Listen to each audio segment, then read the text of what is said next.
Aleluia. Romanos capítulo 12, verso 1, vamos ler a palavra de Deus. Portanto, irmãos, peço pelas misericórdias de Deus, que ofereçam o corpo de vocês como sacrifício vivo, santo e agradável a Deus. O culto racional, este é de vocês. Verso 2: não se amoldem ao padrão deste mundo, mas se transformem pela renovação da sua mente, para que experimentem a boa, agradável e perfeita vontade de Deus. Verso 3: por isso, pela graça que me foi dada, digo a todos vocês: não pensem de vocês mesmos além do que deve pensar, mas pensem moderadamente, segundo a medida de fé que Deus deu a cada um de vocês. Amém? Curva sua cabeça, feche seus olhos, eu quero orar para nós iniciarmos essa palavra. Pai, no nome do Senhor Jesus, estamos diante da sua igreja, diante da sua palavra, diante da sua sabedoria e entendimento. O Senhor é um Deus poderoso que nos conduz, e a tua presença ela faz real nesse lugar, Espírito Santo de Deus. E eu queria fazer um pedido ao Senhor, que o Senhor possa levar cada mente nesse lugar cativa ao Senhor, ao teu coração, à tua palavra, e que nessa noite o Senhor possa nos ensinar mais acerca da tua palavra, acerca do teu reino, acerca do teu amor, acerca da tua vontade, em nome do Senhor Jesus. Amém? Glória a Deus. Irmãos, uma das coisas que muitas das vezes vai abater o nosso coração, ou às vezes até mesmo questionar a nossa vida, a nossa caminhada na fé, é um pouco acerca da vontade de Deus. E esse texto que nós lemos em Romanos capítulo 12, no verso 2, vai dizer: olha, não se amoldem a esse mundo, mas tenham ali como renovação da vossa mente a palavra, o conhecimento de Deus, para que vós possam conhecer a boa, agradável e perfeita vontade de Deus. Se a princípio nós pudéssemos pensar e meditarmos um pouquinho acerca dessa vontade, você poderia perceber que muitas das vezes o difícil da nossa caminhada não é obedecer, mas sim ter a certeza e convicção do que realmente eu e você obedecer. Não é, na verdade, eu e você caminharmos, mas sim sabemos qual o próximo passo eu e você devemos dar na presença de Deus. E quando esse texto diz para que eu e você fazemos algumas coisas ali como característica, para que nós possamos participar ou experimentar da vontade de Deus, isso nos instiga um pouco a procurar saber qual é essa vontade de Deus para mim e para você. Porque talvez você vai pensar: não, mas essa é uma vontade universal de Deus para o homem. Não é essa vontade que eu quero levar você a pensar nessa noite, mas sim aquela vontade quando Jesus passava por algumas circunstâncias, como mesmo no momento que ele estava no Getsemane, ele disse: olha, Pai, se possível passai de mim esse cálice, mas não faça a minha vontade, faça a sua vontade. Aquela vontade de Deus naquele momento não era para a humanidade universal, mas sim para a pessoa de Jesus. Amém? Porque quando você for olhar para o mútuo, para todos, qual que é a vontade de Deus? Primeiro, que todos sejam salvos, esse é um desejo de Deus, amém? Que todos estejam bem, esse é um desejo de Deus. Mas e a vontade de Deus, essa qual nos dá uma característica de boa, agradável e perfeita para a sua vida? Qual é essa vontade? Porque não vai ser tão difícil você talvez obedecer, mas a partir do momento que você descobre essa vontade. Porque uma das coisas que nós estamos procurando todos os dias da nossa vida é procurar saber qual é o propósito, a vontade de Deus para nós. Você talvez acorda pensando qual o propósito de Deus para você naquele dia. Você às vezes quer planejar o ano, nós começamos o ano 2024, e você orou a Deus perguntando: Deus, qual a tua vontade para mim em 2024? Qual a definição do querer de Deus para mim e para você para esse ano?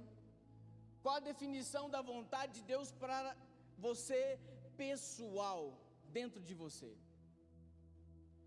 A ponto de você ter a certeza e a convicção de saber qual o próximo passo que você deve dar na presença de Deus. Porque até isso nós estamos caminhando muitas das vezes sem saber qual o próximo passo nós damos. E às vezes somos levados pelos ventos, muitas das vezes ventos de doutrinas, ventos de conhecimento. E isso muitas das vezes vai abalar a minha fé e a sua, sem nós termos uma convicção, uma certeza exata de qual é a vontade de Deus. Amém. Glória a Deus. Olha para a pessoa do seu lado aí novamente. Olha para ela, irmão. Fala: você sabe qual a vontade de Deus para você? Quando nós vamos buscar na palavra de Deus, irmãos, existem alguns momentos que Deus vai dizer: olha, a minha vontade é que vocês se santifiquem, a minha vontade é que vocês deem graça o tempo todo. Mas quando você vai entrar realmente nessa vontade de Deus, você percebe que nós estamos muitas das vezes fora do controle ou do conhecimento exato dessa vontade de Deus. Porque a Bíblia vai dizer que quanto o querer o realizar na minha vida e na sua, ele vem de Deus. A palavra de Deus vai deixar claro para mim e para você que quem vai nos conduzir, vou te contextualizar, um momento em que Jesus vai ser glorificado, ele diz: olha, eu vou para o Pai, mas eu não vos deixarei órfão.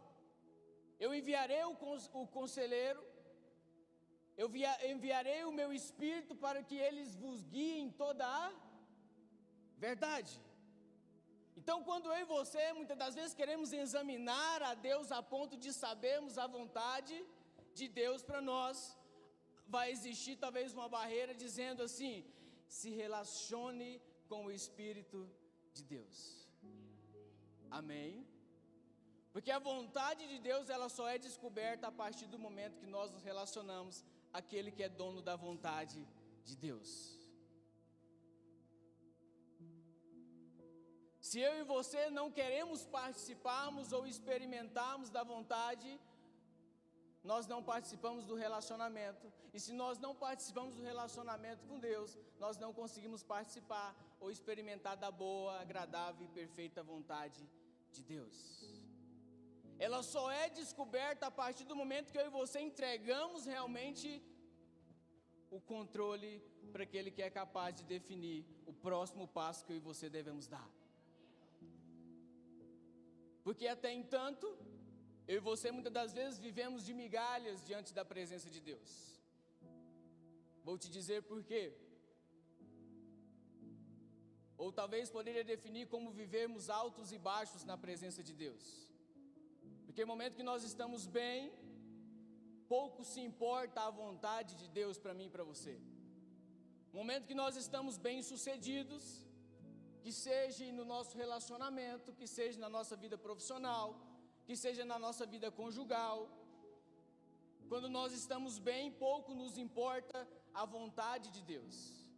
Quando as coisas estão dando tudo certo, pouco nos importa sabermos o próximo passo certo a nós darmos.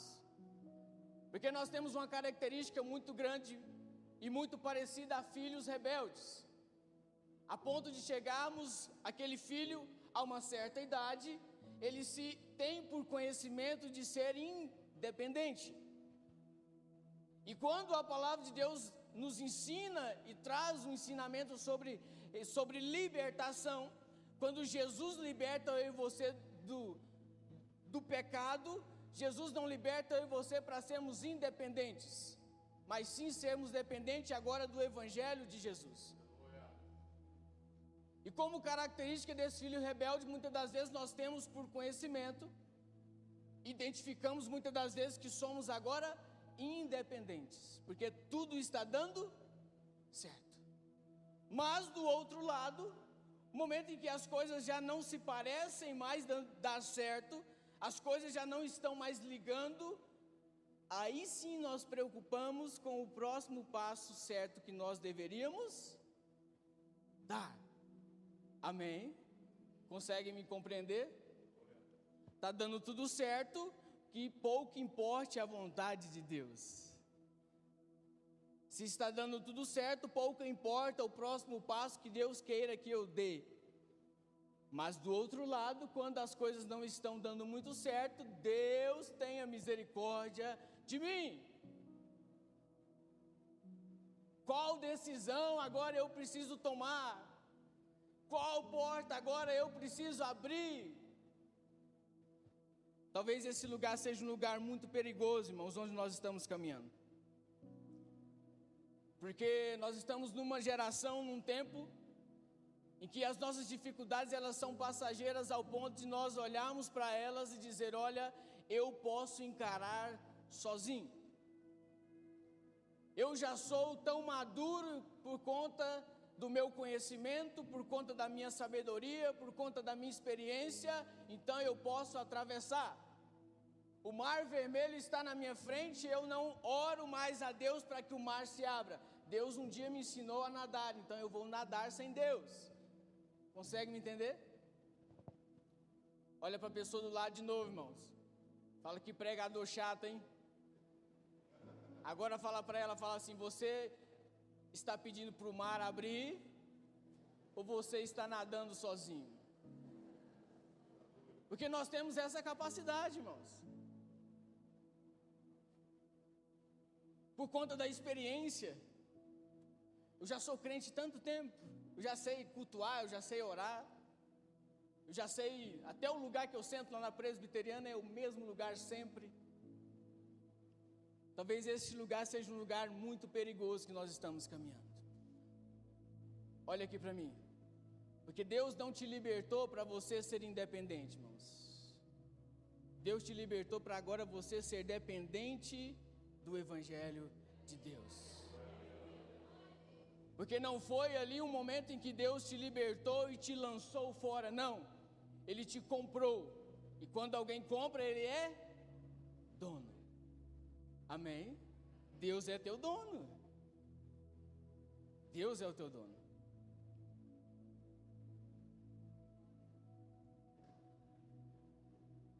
O dono ao qual nós agora precisamos dar uma resposta a esse dono. Dono ao ponto agora de nós darmos um resultado a esse dono. E por conta da geração, como eu disse, que nós estamos vivendo nos dias de hoje, as coisas são tão corridas, certo? Às vezes não temos tempo nem para dar uma resposta a esse chamado, uma resposta a esse evangelho ao qual eu e você fomos chamados, uma resposta a esse Deus que resgatou eu e você a um grande valor. Amém? Glória a Deus, está pegando aí? Eu tinha citado aqui, irmãos, como um primeiro ponto, o maior problema é sabermos qual a vontade de Deus para nós. E quando eu vejo Jesus caminhando toda essa trajetória dele na terra, irmãos, uma das coisas que eu acho muito interessante, Jesus, uma das coisas, né, porque Jesus era incrível e é incrível e será para sempre. Mas uma das coisas muito incríveis que eu percebi na leitura ali de Jesus na sua caminhada, é que todas as vezes que Jesus fazia um milagre ali, conforme ele estava andando, ele sempre dizia algo muito importante que às vezes nós não damos tanta ênfase. Jesus curava alguém, eu vou ler um texto para você ver, poderíamos citar vários outros. Jesus curava alguém e no fim daquela cura ele sempre dizia assim, olha, vá, mas não conte para ninguém. Jesus, olha, pega o contexto, irmão, senão você vai se perder. Jesus, ele estava caminhando para fazer a vontade de Deus. Jesus um dia disse, olha, o meu alimento é fazer a vontade de Deus. Fala assim, a coisa mais importante para Jesus era fazer a vontade de Deus. Esse era o intuito de Jesus. E quando eu vejo Jesus fazendo ali aquelas coisas que não faziam talvez parte da vontade central de Deus, curar as pessoas não era a vontade central de Deus, meu irmão? Não era. A vontade central de Deus era que Jesus morresse na cruz e salvasse a minha vida e a sua. Mas Jesus já estava ali, tinha o poder, podia curar, tinha autoridade. Jesus curava, Jesus expulsava os demônios. E todas as vezes Jesus dizia àquela pessoa, falou, olha, vá, mas não conte para ninguém. E o povo era fofoqueiro, né, irmãos? Lembra ou não? Todo mundo saía e contava. Era dificilmente um, né, Valentim? Porque era algo que queimava dentro daquelas pessoas, irmãos. Era algo sobrenatural. Mas Jesus sempre insistia, dizendo, olha, vá, mas não conte para ninguém. E quando eu e você vemos essa característica de Jesus, irmãos, nós podemos entrar no segundo ponto que eu coloquei aqui, que existe uma diferença muito grande em uma pessoa ser conhecida e uma pessoa ser reconhecida. Eu achei isso aqui muito interessante, porque muitas das vezes existe pessoas, ou o nosso próprio coração, está querendo ser reconhecido sem antes ser conhecido. E quando vemos Jesus nessa preocupação toda de não ser conhecido naquele momento, primeiro, Jesus sabia o tempo Jesus sabia que aquele momento não era o seu momento. Amém? Jesus sabia que não era chegado a hora. Jesus estava se relacionando, irmão. Jesus estava dentro do propósito. E muitas das vezes eu e você queremos ser reconhecidos sem sermos conhecidos. E eu fui atrás dessas duas palavras, que eu achei muito interessante, porque muitas das vezes nós temos por uma só, é ou não é? Você muitas das vezes esqueceu do conhecido, você só fala, olha, o fulano é reconhecido, fulano foi reconhecido. A pessoa que ela é conhecida, irmãos, ela vive um momento, um ápice na sua vida, o qual as pessoas o conhecem, mas isso dura muito pouco. Porque o conhecimento, você pode ser conhecido, mas o conhecimento ele vai te custar um preço o qual você pode pagar. Se você pegar aí hoje mineiros um digital influencer, você pagar para ele, falar, olha, fala de mim aí na sua rede social. Você vai pagar o quê? Um preço para ele, ele vai falar de você. Mineiros, Goiás vai conhecer você. Mas o interessante é que naquela rede social mais conhecida como Instagram, aquele stories vai durar quanto tempo? 24 horas. 24 horas. Dentro daquela rede social, as pessoas não vão mais lembrar de você, mas sim de quem é dono da página, irmãos. Aquele que é conhecido, ele vive um momento de ápice, de fama, mas esse momento dura muito pouco. Se passa. Porque o conhecimento, ele custa um preço. E o reconhecimento? O reconhecimento não custa preço, o reconhecimento custa valor. Amém? O reconhecimento, ele é construído não pagando um preço para alguém postar você, mas sim você fazendo por vários anos a mesma coisa, com caráter, com certeza, com convicção. Já viu aquele ditado assim, olha, quem não é visto não é lembrado? Quem é reconhecido não precisa muitas das vezes ser mais visto, irmãos. Quem conhece aí McDonald's? Não precisa de muitos anúncios mais, irmãos. É uma marca conhecida, além mais reconhecida. Reconhecida. Eu até procurei o Lucas, quem escreveu um livro que nós conhecemos bastante, né? Livro de Hebreus, a história dos Hebreus, isso, né? Que é Flávio José. Quem conhece Flávio José? Levanta a mão. Pode levantar bem alto aí. Isso, irmãos. Um historiador muito conhecido, escreveu um livro extraordinário, extra bíblico. Algumas pessoas conhecem. Foi alguém conhecido. Quem conhece Jesus? É uma marca reconhecida. Amém? Jesus não precisa mais ficar fazendo firula, irmãos. Jesus não precisa mais fazer milagres. Jesus já é reconhecido. Ele é Deus. Ele é poderoso. Ele é o Altíssimo. Não precisa mais fazer tantas coisas. Ele é reconhecido. Se você falar em qualquer esquina hoje de Mineiros, em qualquer lugar, irmãos, fala, ei, você conhece Jesus? de alguma coisa alguém sabe sobre ele. O mínimo de alguma coisa alguém sabe sobre ele. Porque ele não foi um preço pago, mas um valor construído na cruz para ter essa marca paga, irmãos, essa marca reconhecida. Esse reconhecimento que eu e você estamos querendo, irmão, ele nos coloca em um lugar muito perigoso. Amém? Esse conhecimento que você tem exigido acerca de você, ele é um lugar que te coloca numa zona de muito perigo. Porque ser conhecido, talvez você tenha um valor aquisitivo para pagar diversas vezes. Isso é importante, irmãos. Fala assim comigo, fala, ser conhecido é importante. Mas quando se trata de eu e você agora sermos reconhecidos, irmãos, isso se trata de algo muito perigoso. Porque eu vou pular já para o ponto 3. Porque eu me lembro de Jesus falando de uns caras chamados fariseus, que quando eles iam fazer algumas coisas, como dar esmolas, eles davam ali para as pessoas ver o que eles estavam fazendo. Em outro momento, Jesus vai dizer, olha, quando orares, não faça como os fariseus. Porque quando os fariseus iam orar, irmãos, eles ficavam nas esquinas, orando em voz alta, para que as pessoas pudessem ver eles orando. E Jesus, ele disse, olha, não faça como eles, porque eles já receberam a sua recompensa. Olha para a pessoa do seu lado de novo. Fala assim, esse pregador está enjoado. Fala para ele agora assim, fala assim, o reconhecimento que você está querendo custa muito caro. Custa muito caro.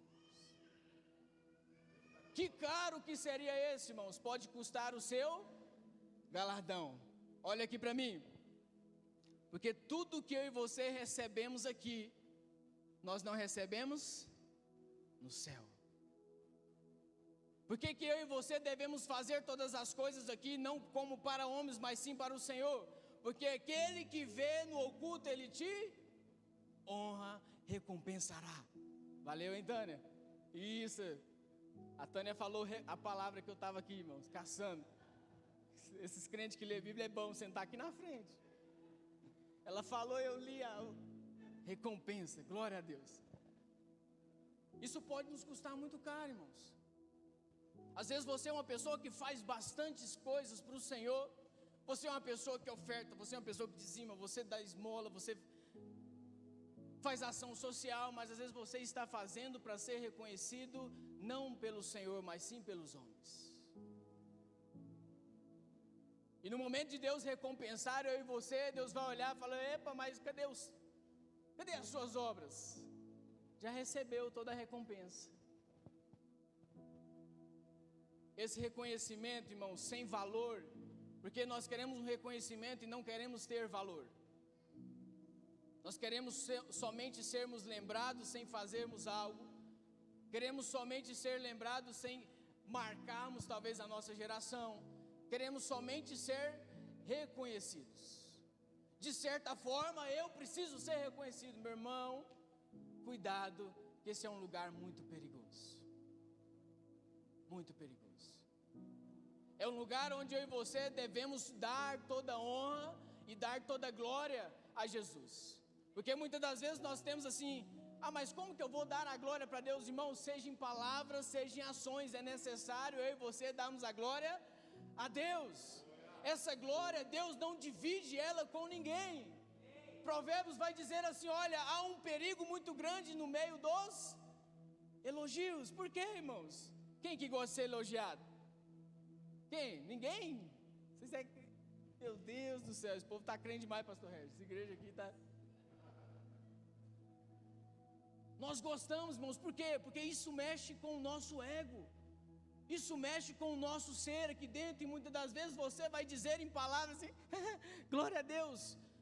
Mas você recebeu toda aquela honra, irmãos. Você já recebeu a recompensa que deveria receber no céu. Perigoso, né, Jorge? É um lugar perigoso, irmãos. Volta lá em Romanos 12, lá na sua Bíblia.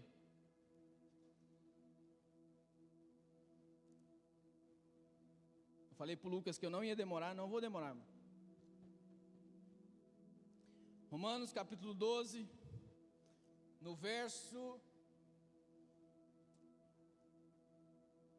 Não, qual foi o último que nós leu? Foi o 3, não foi? Então é o 3. Olha lá. Por isso, pela graça que me foi dada, eu digo todos vocês. Olha o conselho de Paulo, irmãos. Pega esse conselho aí. Não pensem de vocês mesmos além do que deve pensar. Fechou ou não? O reconhecimento que você está querendo pode te custar muito caro, irmãos. Paulo está dizendo exatamente isso. Olha, cuidado com o que vocês estão pensando sobre vocês. Sejam moderados, sejam equilibrados, estejam num lugar onde você consegue colocar os teus pés no chão, esteja estruturado. Não pense além, a mais do que aquilo que você recebeu por... Devem pensar, mas pensem moderadamente, segundo o que, irmãos? O nosso conhecimento, segundo a minha experiência, segundo a minha capacidade, segundo a medida de fé que Deus deu a cada... Deus deu a todos a mesma medida? Deu ou não, irmãos? Deus não deu. Vou ler novamente. Não pensem de vocês mesmos além do que deve pensar. Vocês querem ler mais eu? Vamos ler nós, todo mundo junto? Ó, no 3, lá no não, beleza? 1, 2, 3. Não pensem de vocês mesmos além do que deve pensar, mas pensem moderadamente, segundo a medida de fé que Deus deu a cada um. Fechou. Amém, irmãos? Glória a Deus. O reconhecimento que você está querendo é um reconhecimento que deve ser dado a Jesus. Qualquer coisa, irmãos, no mínimo detalhe que você fizer, não faça como que seja para homens, mas sim que seja para o Senhor, porque nisso tudo Deus te honrará. Tenha certeza que todas as obras das suas mãos, Deus o recompensará, sem que você não tenha recebido a recompensa dos homens, irmãos. Amém? Porque deixa eu te dizer uma coisa, Deus é justo. Amém? Deus vai recompensar nós como trabalhadores, irmãos. Nós trabalhamos para Deus, Deus vai nos recompensar. Mas Deus, Ele não vai pagar a conta de ninguém. Vou te explicar isso. Porque se você fizer para o homem, por que Deus vai ter que pagar um reconhecimento que foi dado pelo homem? Deus vai pagar aquilo que foi feito para Ele. Amém? Então pare de fazer coisas para homens, irmão. Pare de fazer coisas para homens e faça como se fosse tudo para o Senhor. Tudo para o Senhor. E esse reconhecimento, ele vai ser enxertado em Jesus o tempo todo. O tempo todo, o tempo todo. Em oculto que Deus te vê, Ele te recompensará. Aleluia. Eu quero que você fique de pé.